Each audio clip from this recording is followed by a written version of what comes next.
Je vais vous lire La fleur des marais qui a été écrit par Pascal Lemaître.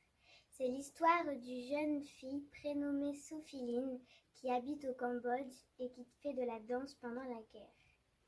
Je vais vous lire le début. Bonjour, je m'appelle Sophiline et je vis au Cambodge.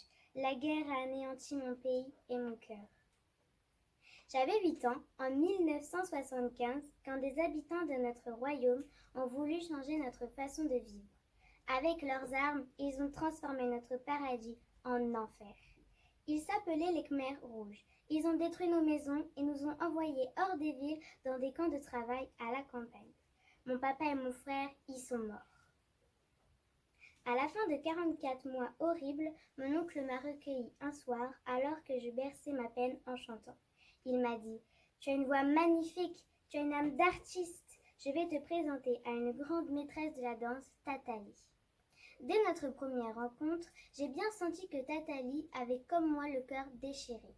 Elle a accepté de me transmettre son savoir. Vu son grand âge, il y avait urgence. Avec elle, j'ai voyagé dans un monde magique que l'on danse, comme dans l'histoire du géant reine Eiso et de la déesse Moni Mekala. Le géant reine Eiso et la déesse Moni Mekala étaient en apprentissage chez un vieux sage de la forêt. Il leur lança un défi. Récolter le plus de rosée possible. Le gagnant recevrait un prix très spécial. Dès l'aube suivante, le gros géant se précipita dans la forêt pour secouer les branchages dans tous les sens et récolter les gouttes de rosée dans une petite tasse. La déesse, la maline, se baissa juste pour ramasser le mouchoir qu'elle avait déposé la veille sur l'herbe. Il était tout imbibé de rosée. Elle le pressa doucement et en remplit une coupe à ras-bord. Moni Mekala reçut une superbe boule étincelante comme trophée et reine Eiso une hache en métal comme prix de consolation. Déçu, le géant devint fou de jalousie. Il poursuivit la déesse à travers ciel et terre en lui lançant sa hache. À chaque fois, il ratait sa cible, car Moni l'éblouissait des éclats lumineux du cristal avec lequel elle jonglait. La hache se planta alors dans le sol avec fracas.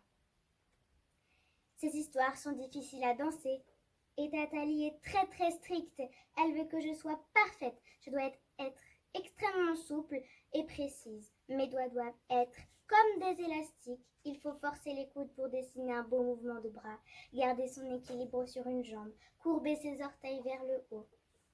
Je dois me souvenir comment on prend une fleur ou comment on essuie une larme.